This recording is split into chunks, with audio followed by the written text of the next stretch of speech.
সীমান্ত হত্যা প্রসঙ্গ এলেই না চাইতেই উঠে আসে ফেলানির নাম। সিনেমা রিলের মতো চোখের সামনে দিয়ে ভেসে যায় ফেলানির 5.5 ঘন্টা কাঁটাতারে ঝুলে থাকার দৃশ্যাবলী। ফেলানির ঝুলন্ত লাশ বিশ্ববিবেককে নাড়িয়ে দিয়েছিল।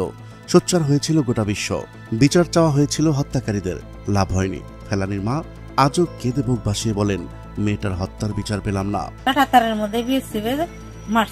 এবার ফেলানি হত্যার বিচার ও সীমান্তে হত্যা বন্ধের দাবিতে গতকাল কুড়িগ্রাম মার্চ ফর ফেলানি পদযাত্রা করে জাতীয় নাগরিক কমিটির মুখ্য সংগঠক ও জুলাই অভ্যুত্থানকালীন বৈষম্য বিরোধী ছাত্র আন্দোলনের অন্যতম কেন্দ্রীয় সমন্বয়ক সার্জিস আলম বলেছেন, কাঁটাতারে শুধু ফেলানির লাশ নয়, আজ 53 বছর ধরে ভারতের কাছে বাংলাদেশের স্বাধীনতা ও সার্বভৌমত্ব ঝুলে আছে।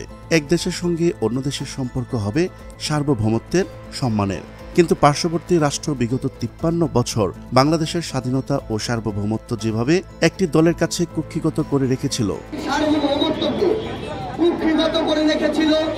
বাংলাদেশের ছাত্র জনতা ঐক্যবদ্ধভাবে 2024 সালে তার মোক্ষম জবাব দিয়েছে। ভারতের সীমান্তরক্ষী বাহিনী বিএসএফ এর হাতে বাংলাদেশি নাগরিক হত্যা বন্ধের দাবিতে বৃহস্পতিবার সকাল 10টায় কুড়িগ্রাম শহরের কলেজ মোড় থেকে মার্চ ফর ফেলানি পদযাত্রা শুরু হয়। এরপর পথে পথে পথসভা অনুষ্ঠিত হয়।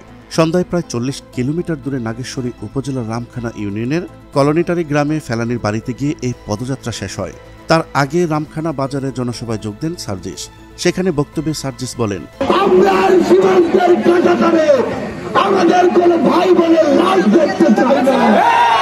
আজকে মার্চ ফর ফেলানি পদযাত্রা থেকে আমরা একটি বার্তা দিতে চাই, আমাদের আর কোনো ভাই বা বোন যদি সীমান্তের কাঁটাতারে ঝুলে থাকে, তবে আমাদের পরবর্তী মার্চ হবে সেই কাঁটাতারের বিরুদ্ধে।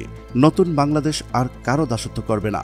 জাতীয় নাগরিক কমিটি ও বৈষম্য বিরোধী ছাত্র আন্দোলন যৌথভাবে এই পদযাত্রার আয়োজন করে।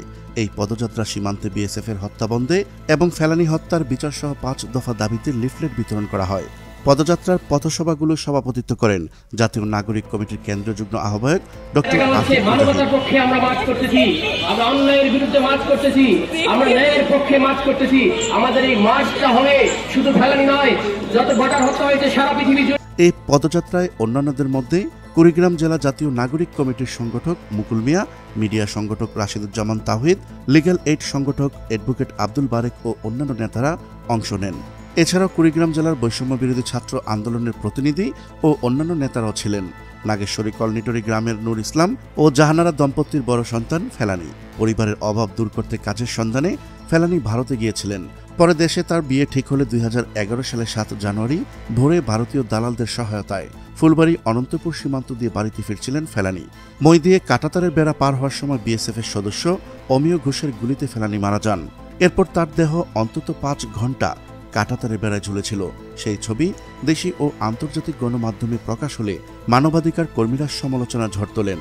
গত 7 জানুয়ারি ফেলানি হত্যাকাণ্ডের 14 বছর পূর্তি হলেও ফেলানি হত্যার বিচার এখনো শেষ হয়নি। একটা কথা প্রচলিত আছে, শক্তের ভক্ত নরমের জম। আমরা বোধহয় বিগত সরকারের সময় সবচেয়ে বেশি নরম হয়ে পড়েছিলাম। ঘটনা ঘটার পর প্রতিকার না পেলে আর সেটা মেনে নিলে ঘটনার পুনরাবৃত্তি হতেই থাকে। বাংলাদেশের ক্ষেত্রেও সেটাই ঘটেছে। কিন্তু এই অন্যায় আর মেনে নেওয়া যায় না।